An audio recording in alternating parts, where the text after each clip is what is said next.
You're listening to the 49 Carats podcast, a 49ers Goldmine production with Stephanie Sanchez.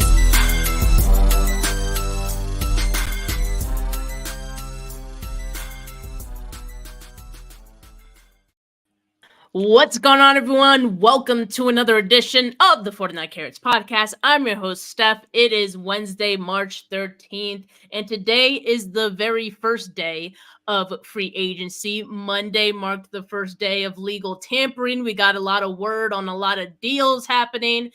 This is the day where most of them became official. And of course, we saw some new moves be made, including by our favorite team, the 49ers. So joining me to talk about those moves and just look at the lay of the land, what the 49ers have done so far in free agency, is Coach Desi. How are you doing today, Desi? It's Wacky Wednesday. I mean, this has been such an exciting week. I don't even know. I feel like when they say carousel, that's legit how I feel. I just feel like one thing comes out and I'm like, whoa. And then the next thing comes out and it's just this nice little round and round, trading up, trading here and all the things. I'm here for it. There's a little bit of panic. There's a little bit of, oh, okay. All right, cool.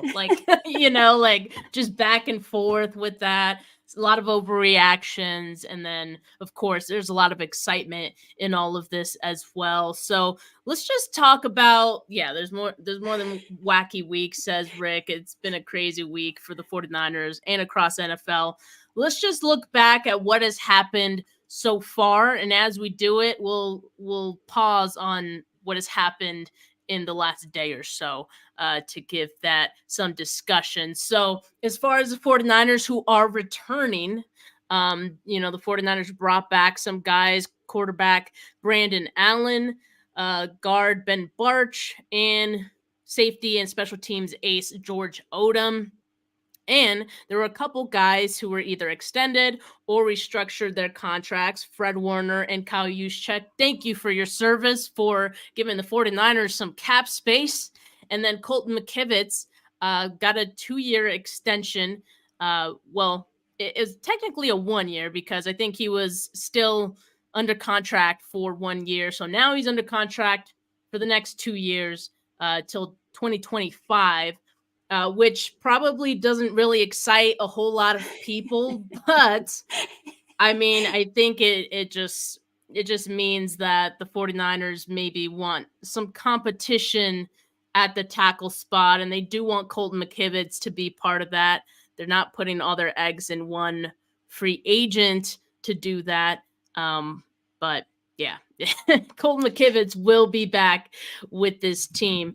And as far as tendered players, Juwan Jennings, he got the second round tender, as we've been kind of mentioning here. As far as the players who are returning, Desi, there isn't anything that's super surprising here, I guess, or notable. But which one of these do you like, or maybe don't like?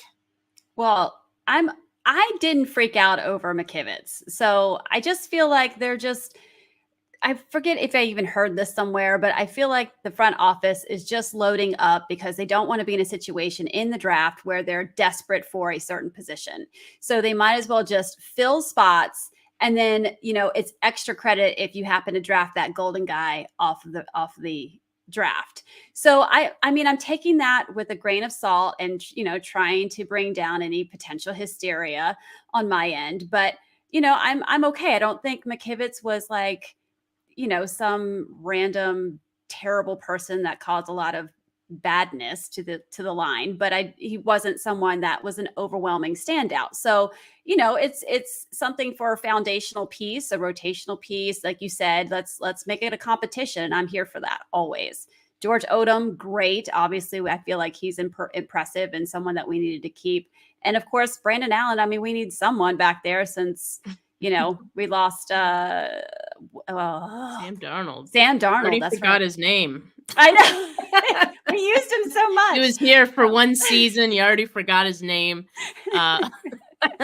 But Desi, I do like what you said about Colton McKivitz because I think it's so true. While people aren't thrilled about the fact that he was extended, again, I think it just emphasizes that this team doesn't want to go into the draft feeling like they need anything. And the way that it's been shaping up so far throughout free agency, they really they're taking care of some of their needs now, except for offensive line, which some would have argued is their biggest need, but they're kind of setting themselves up for the draft to be able to get some of the guys that they potentially like. And I did want to talk about this just for a second. The Titans did make a huge deal just now for Calvin Ridley. I believe it's about 90 million or 92 million, 4 years, $92 million deal. That is massive. Titans making some moves. We've seen the Texans make a bunch of moves. We've seen the Commanders with Adam Peters out there making a bunch of moves. 49ers guys out in the wild, out in their new jobs. They're making a killing out there. Like, they're doing a great job, I think. So it's been pretty fun to see.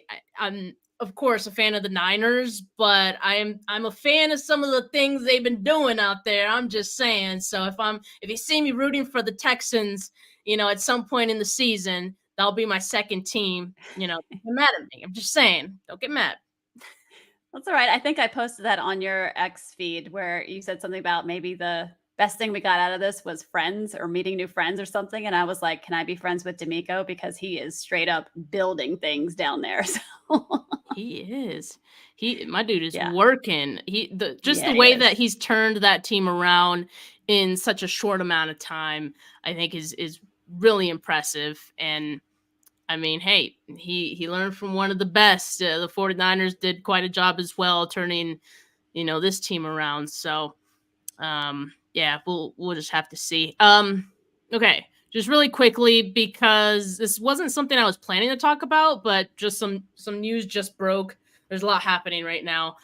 So if we do kind of it's Wacky Wednesday, right? So if we It's veer Wacky away, Wednesday. and talk about some breaking news that just happened, forgive us, a bit of a scatterbrain, but safety Rashawn Jenkins, who played with the Jaguars last, he had a visit with the 49ers yesterday. He had a visit with the Seahawks today. He just signed with the Seahawks. So not going to be happening with the 49ers, unfortunately. So 49ers still looking for some safety veteran depth.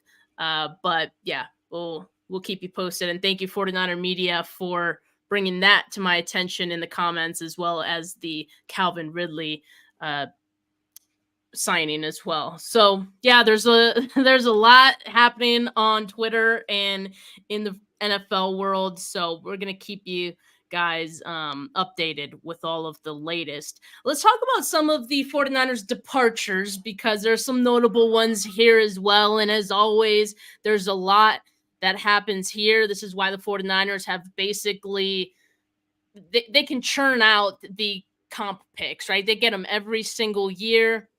This is why, because every season they have a number of guys who leave in free agency. This season has been no different. So you have cornerback Isaiah Oliver, who went to the Jets. You have Charlie Warner, tight end, who went to the Falcons.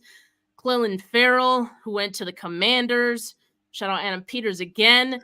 You have Javon Kinlaw going to the Jets. Shout out to Robert Saleh over there. And Sam Darnold, who Desi's name, Who?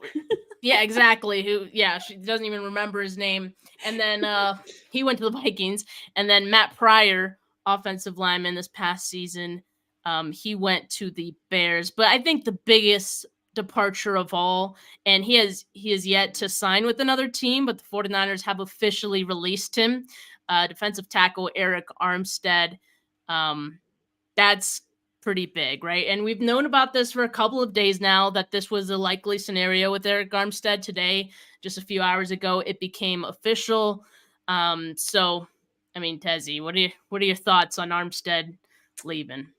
Best of luck to him. He's one of my favorite 49ers. He is a great guy, big heart, big teddy bear. I follow him on social media. Just love everything about this guy. You hate to lose a guy like that. But as we had pointed out last week, there's been some injuries, some, missing games over the last 2 years. And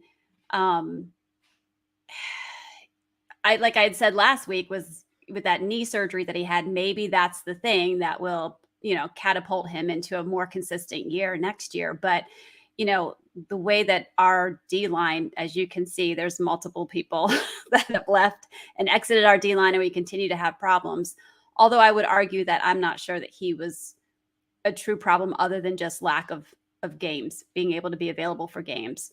But in the postseason, he showed up big time and fought through that pain and injury. Yeah. So I definitely hate to leave a guy like, have a guy like Eric Armstead leave the team, but best of luck to him. And those are some big shoes to fill, literally and figuratively. So we'll see what happens For there. sure.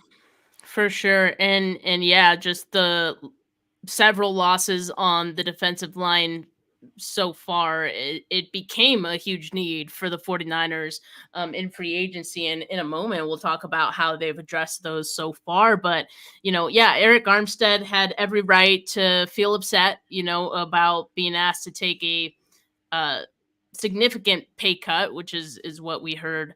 He was asked from the team. And so, especially Desi coming off that Super Bowl, coming off that playoff run where he played fantastic, by the way, and playing through a meniscus injury, right? Like that's no small thing. And so he did that for the team. He didn't have to go out there, but he did it for the team. And for reasons of their own, the team had to look at the cost that a lot of these players are taken up, as well as their contributions. And yes, I mean, Eric Armstead is a great player, but you talk about the injury factor, and plantar fasciitis, as we know, is something that does linger. It doesn't, go away necessarily. I mean, it can always flare up, right? So I think that was maybe the hesitancy with them wanting to go forward with Eric Armstead, if it came at the $17 million that he was due to get this season, right? Which I think for the 49ers is also more than fair. So yeah, best of luck to Eric Armstead. I have a feeling he's going to be all right. I just some of the teams that I've heard are interested in him. I believe Lions, Bengals, and I'm sure maybe the Texans, maybe the Jets, want to involve him in as well. I think he's going to find a pretty good landing spot. And the Bills, I think, is another name that I heard as well. So, yeah, Eric Armstead, he's going to be all right. So best of luck to him. And thank you for your contributions as a 49er. But, yeah, because there are so many guys that have left in free agency, on the defensive line, it became a quick need for the 49ers. But the 49ers have quickly addressed it. And so pretty much all of the free agency signings and or trades that they have made so far, all their moves have been towards the defense, and 4 of the 5 have been to the defensive line. So once again, a huge point of emphasis for this 49ers team.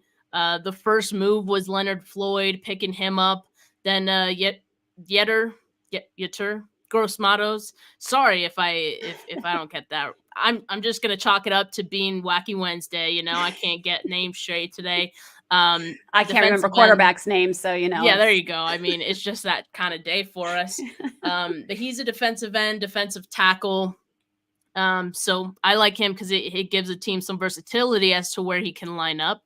And then you have defensive tackle Jordan Elliott. Shout out Splash Cousin on Twitter, the real Jordan Elliott as well. If you know, you know. And then linebacker Eric Kendricks, who most recently played with the Chargers this past season, but was previously with the Vikings as well. That should shore up their linebacker group. That'll do, right? And then the biggest move of all was the trade that they made today for defensive tackle Malik Collins from the Texans, in which they gave up a 7th round pick. Just a 7th round pick. This is crazy, Desi. Like, I love, yeah, right. Apparently, my best friend D'Amico owes Kyle some favors, I guess. So I guess that's why it only took a 7th. So thank God. But yeah, I must say, the moves that came within the last day, which was Eric Kendricks and this trade for Collins, my favorite day of the past week so far as the moves that the 49ers have made. Yes. First, I want to say and make a request to Eric Armstead. I would love a video of his paycheck and the taxes that come out at whatever state he ends up in. That's just a side note because very fascinated. I was really intrigued by that. But in terms of this, I would agree, Steph. Like the first day had me a little There was all these exciting things, and I was like, wah. Like I just wasn't. Like it was like, okay, like so much anxiety about what we need, the positions, what's out there. You know, I'm watching ESPN. They got their board up. Here's what's filled. Things are getting taken. I'm like, what the hell are we waiting on? Like, what are we doing? and then boom, in comes, you know, like you said, Eric Kendricks and Malik Collins. And I think these are some great additions. This is kind of what I was looking forward to. I'm excited about them. I'm excited particularly about Malik because he's coming from Texas, coached by D'Amico Ryan's defense. You know, like I think that's going to translate well coming to San Francisco. He had a rough start to his career. He had multiple foot injuries. So we're trading Eric Armstead. We're getting a guy who had fractures in both of his feet. I think they both ended up having some kind of surgery on him. I think I wrote How long ago was that? So 2016, he broke his right foot right as he came in. Then I think the following year, he had some kind of like surgery. I feel like it was the same foot for some kind of inflammatory. They didn't really diagnose it. It was some kind of inflammatory reaction or something. So I'm not quite sure what that was. But then I think the year after that, he fractured his other foot. So it was, I think, the right foot, then it was the left foot, and he had to have surgery on that. So everything was kind of done with him by 2018. I think he had like a knee injury somewhere in there, but you can see his production picked up since then. Like it was just kind of like a stutter step, and he's become a lot more productive in the past couple of years. And so to your point, 7th round, what? Because I think this guy is just about to hit a good stride, and I would love for that to happen in 2024. I think the 49ers, as they often do, like they got some guys who I think are upside. Like there's a lot of upside to it, and I think one can argue potentially even an upgrade. If you look at Leonard Floyd and you say, well, he's a Clennon Farrell. I always say Clennon, and it's Cleland. There you go. That's how I need to say it. Cleland. I have a hard time with that, clearly. Wacky Wednesday. Farrell, I'll just say that. So if you look at Floyd and you look at that being the replacement for Farrell, then that's an upgrade, right? Like that's an upgrade. And then if you look at Gross Matos and you see him being the, that one's different. Like because he could play two different spots, I think he would be mostly on the inside, but not sure. He'll definitely be part of the rotation for either end or tackle spots. So I'm not really sure what replacement he would be directly, but I like it anyway. And then Jordan Elliott being the direct replacement to Kevin Givens, who was a little further down in the depth chart, but still part of the rotation. Less snaps, of course, but I think that's an upgrade as well, because this past stint that Kevin Givens had with the 49ers, it wasn't like the first time, right? So I think Jordan Elliott brings some upside. He's young.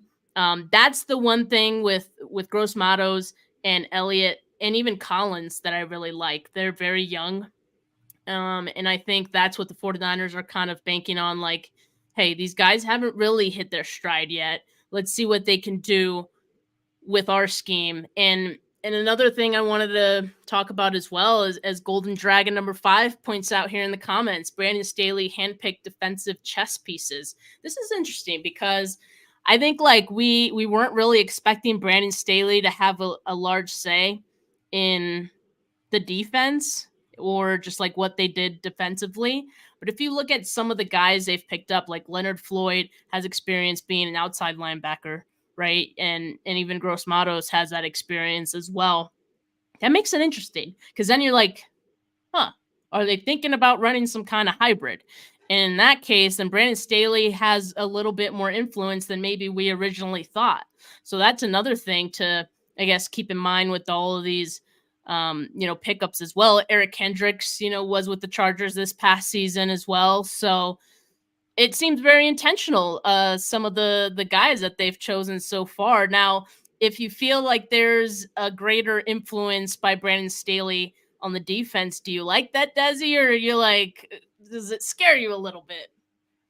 So, okay, so I didn't get to be on the show the week after that happened because I had a lot to say about Staley because you had asked me before how I felt. We didn't know. We had just interviewed him and I was kind of like, it's probably just a professional courtesy, yada, yada. Had no thoughts. I mean, when they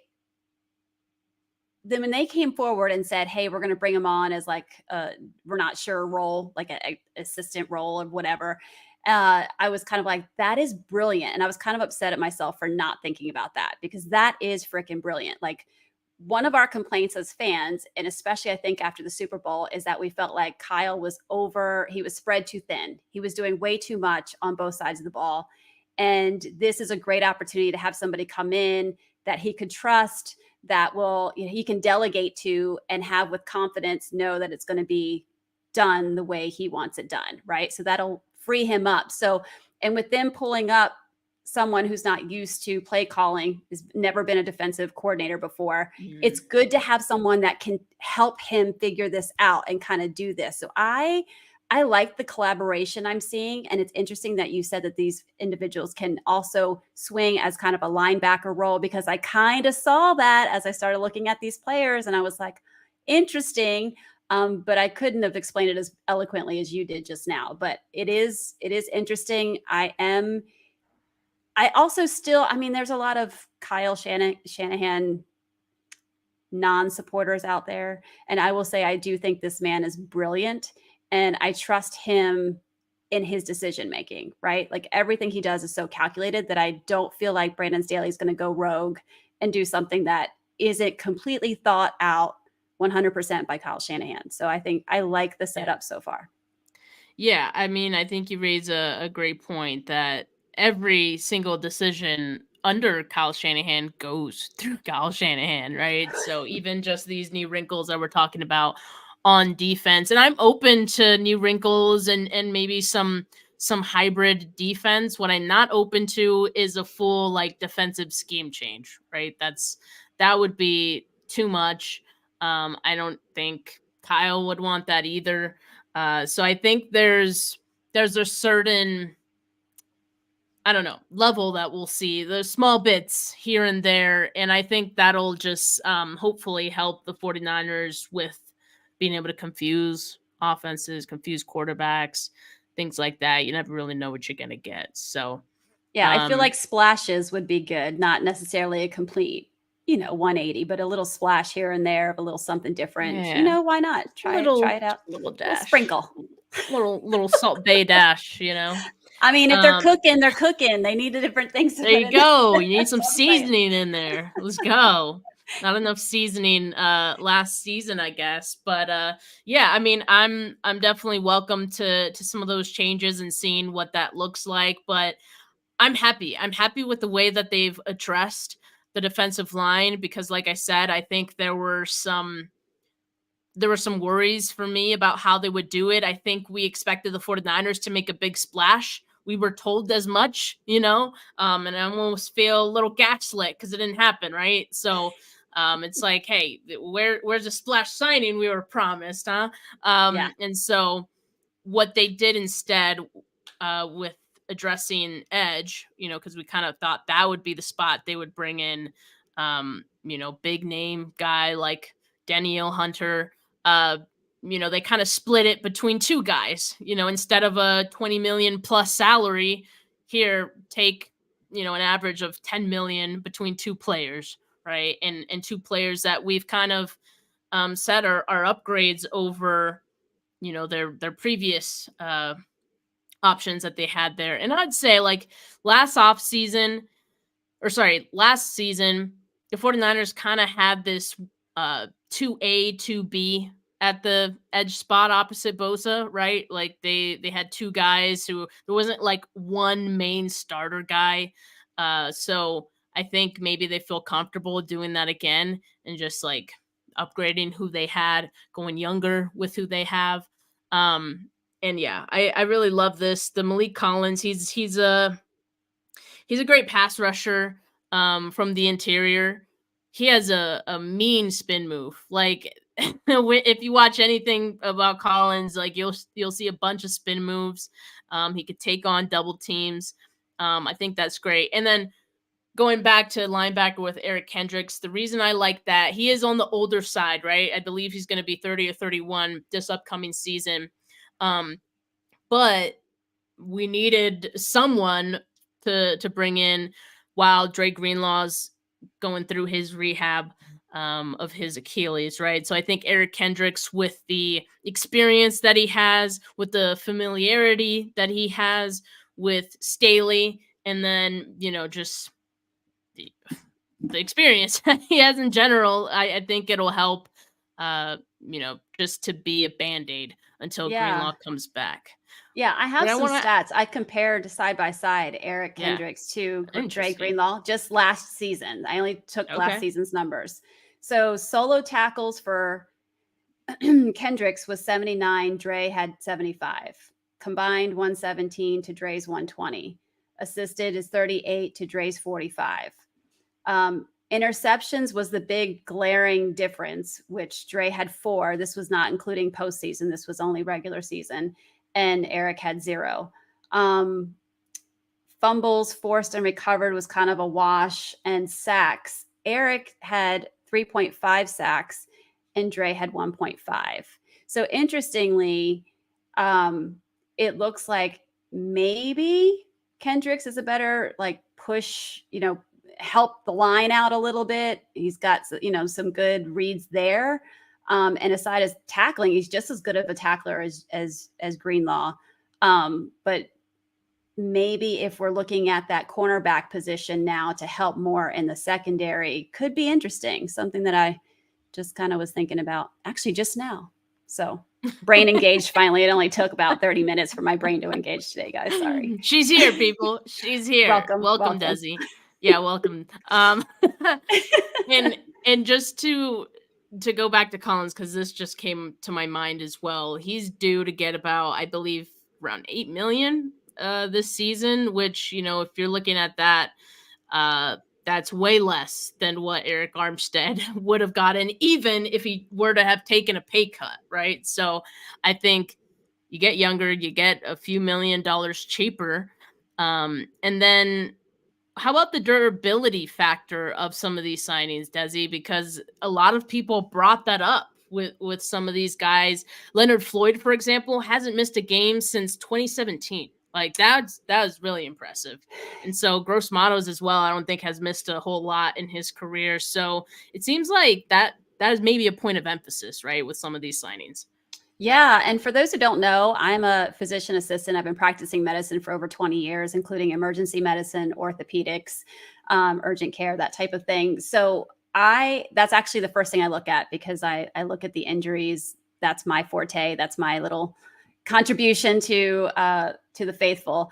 And you're right. Other than what I've already discussed with Malik Collins, they're really, actually, this is looking great, right? As far as in terms of injury. So no, these are great players, very good, solid physical attributes that, you know, minimal history of injuries. So I'm excited about this.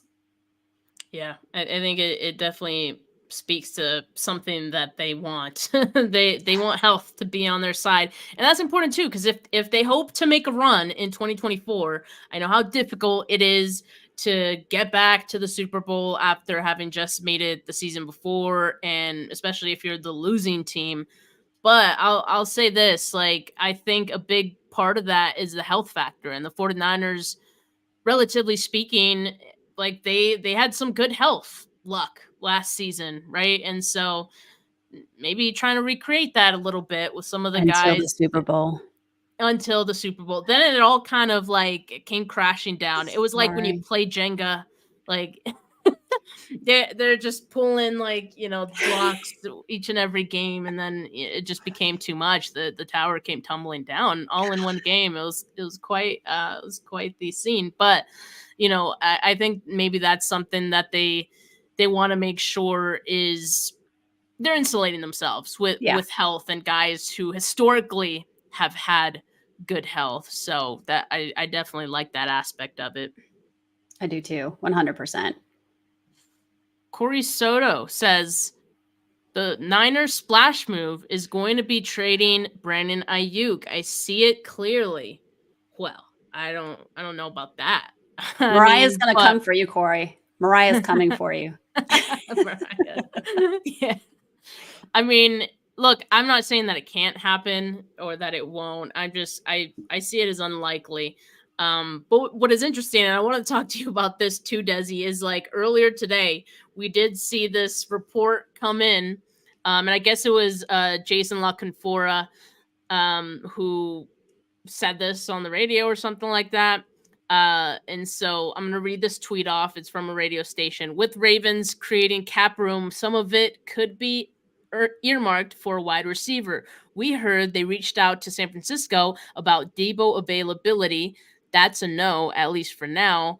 And they're watching Chargers wide receivers as well. So basically, the Ravens called, seeing if Debo was available.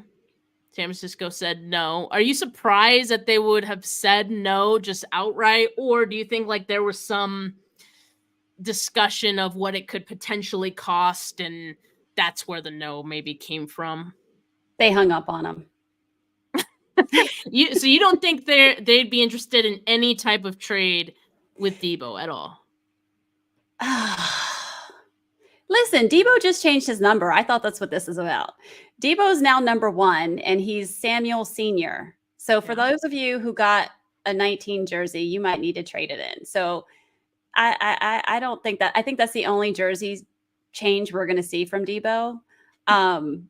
But if I'm putting my injury hat on, he has, suffered a lot of soft tissue things. He has missed time the past couple seasons. He does get banged up. Part of that is who he is as an athlete and his production and what everybody values him for.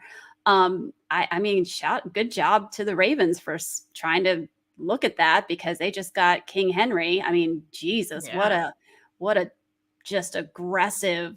I mean, they're building this incredible offense, which they're going to need to, because they just lost a really good linebacker. Patrick Queen is gone. So I am surprised a little bit by this, but if we're being honest, Debo's getting a little older. He's getting a little banged up. At some point, it's going to happen. Do I think they're ready for that right now? Don't think so. I think Kyle uses him and relies on him too much in the offense to let him go. It wouldn't be so surprising to me if we saw a trade for Debo eventually. Right. And he does have an out in his contract after this season, so in 2025. So I think that's more likely with him. But if we're in the discussion of, and we've already had this talk, right? Like early in the offseason, we talked about this, of if it came between trading either one of Debo or Ayuk, my choice would be Debo, just because of what you highlighted, the injuries. I think also his age. I mean, he's not going to get any younger, and those injuries could maybe even increase as he gets older, right? So for me, I know Brandon Ayuk is due to get a big payday, but if I'm just looking at who's going to contribute the most in the next few years, my money would literally be on Brandon Ayuk. So, I agree. Yeah. But we'll see. I wouldn't rule out, like I said, I can't rule out anything, but I don't think the 49ers necessarily need to trade Brandon Ayuk either. Like, they're not desperate for picks, unless they felt like they really like to tackle. They can only get like within the first 15 picks or something like that, between like picks 10 and 15. I think that would be like a sweet spot for like literally day one starting tackle, right? If you want someone to be able to compete for Colton McKivitz and beat Colton McKivitz. But you know, I don't know. I guess we'll just have to wait and see. I still think the 49ers could swing a trade up, especially because you see the 11 picks they had. You see that they're addressing needs in free agency. So suddenly, you know, you're going into the draft and you're like, we don't need all that much. We just need, you know, to replenish the offensive line now. Let's do it in the draft. Let's use some of these 11 picks that we have to do that and move up and get a sure thing. So they have options. They're giving themselves options with some of the moves they've made so far, and I think that's why I like when you look at all of the moves they've made, who they have let walk, who they've brought in. I think they're setting themselves up just fine to be able to take best player available, and hopefully for us, that's an offensive tackle, right? But we'll see. They have options. Agree. All right. One of the other things I think to kind of talk about is, Joey Bosa is a discussion right now. He has been a discussion for the 49ers for a couple months now, you know, why not? So he might get cut by the Chargers. They've already cut Mike Williams, a wide receiver, and there are reports that Khalil Mack is likely to stay. So that leaves Keenan Allen and Joey Bosa as potentially, you know, being guys that the Chargers cut. They're going to have to cut probably one or two more guys. So who they decide, I guess, is the question. And Friday, this upcoming Friday, so the 15th, Joey Bosa's has a roster bonus due of $7 million. So they pretty much have to make a decision before then, right? Otherwise, that, you know, he'll get that money. And there's no point in cutting them to save cap. And then Keenan Allen, he has a $5 million roster bonus due on Sunday. So, yeah, as far as Joey Bosa goes, look, I'll say this. I think it's unlikely, one, because of the moves that the 49ers have already made, unless Joey Bosa is looking to play for cheap. And I don't think he is, because he is a Bosa after all, and they go for whatever money they can get, you know, as they should. But at the same time, you know, he's dealt with a number of injuries throughout his career. I don't think it'd be very wise for the 49ers to pay him, you know, a certain amount. There's a certain amount I don't think the 49ers would be willing to pay. And just my hunch, I think Bosa would want more than that amount. So that's why I don't think it's likely. Yeah. And honestly, I'm not a fan of it. I'm a mom of two boys. Like, sometimes it's not worth the drama to have two brothers on the same like team. Fighting in the locker room. Yeah, Arguing. I'm like, I don't know. Like, you know, and that's one aspect, but the other aspect you already spoke about. I mean, his injury list is quite extensive. Lots of concussions. They had that groin tear that I think required surgery. He's just coming off of was it a pec tear that he had last year? Was that what he had last year? I mean, he's banged up, man. He is really banged up. So, and that's not what I want on the other side of Nick Bosa. I'm sorry. I want someone who's young, hungry, aggressive, quick, you know, all those things. So, yeah, it's, I know it would be some storybook, you know, outcome, but unlikely. And that's why those kind of stories are only in books, because it's unlikely. It makes for good reading, but not always a good reality. So yeah, Joey Bosa, I don't think is going to happen. What I think the 49ers will be doing going forward is, you know, I would expect 1 to 2, maybe more final tier of edge rushers who come in, reclamation projects, you know, to round out the defensive line, and that kind of be it. I do think they're probably in the market for a veteran safety, you know, as Rayshon Jenkins was one of the guys who they had brought in for a workout. And so I think that's still on the table for them to bring a safety in. And then I think they bring in a corner, another corner as well. So, and And as far as offensive linemen, I hope they bring Feliciano back, but we haven't heard anything about him. The guard market has been absolutely insane, though. So it doesn't surprise me that Feliciano's probably just putting his feelers out there, and hopefully, he'll come back to the 49ers, because I think that they could potentially get him for some good value. And I think he showed that he's a good enough starter. I think that they wouldn't deem right guard a need if he came back. I think it's enough to fill a spot, right? Like, just Yeah. have it there. Again, who knows what this is going to look like by the time we get to the draft, let alone past the draft, and letting them all fight it out over the summer. But no, I mean, I think you're right. I would expect him to come back, but it is interesting that it's been so quiet on that end. So we'll see.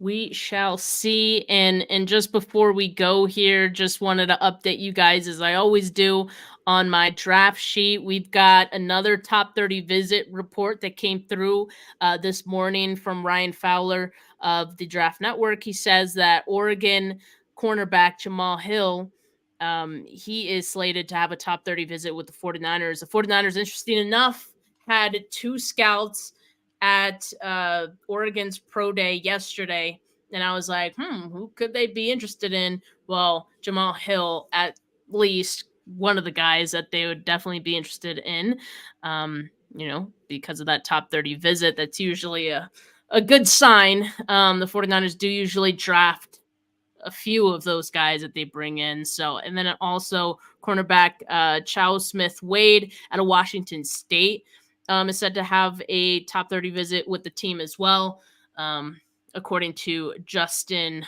Moreno from the Draft Network. And Smith Wade had a formal interview with the 49ers at the Combine, and he met with all 32 teams at the Senior Bowl as well. So, popular guy, and this would then be his 3rd time, having some sort of meeting with the 49ers that we know of. So I think that probably bodes well for him. Definitely shows some interest. So yeah, there's some movement happening there. It's not all just free agency news happening, but for now, that's all the news that we have. And I'm sure there'll be more in the coming days. So make sure you guys keep it locked. Subscribe to the channel if you haven't yet. Like this video if you haven't yet. Don't forget to follow Desi as well. Desi, you want to remind people where they can find you? Yeah, hang out with me on Twitter. It's so much fun there. Coach_Desi. I'm also on Instagram as Coach Desi. And then I also have my podcast that will heat back up here as the NFL season starts to kick back up. Girlfriends and Football on YouTube. Awesome. Well, thank you so much, Desi, for joining me today. Thank you to everyone that tuned in. But for now, have a good rest of your Wednesday, folks. Peace.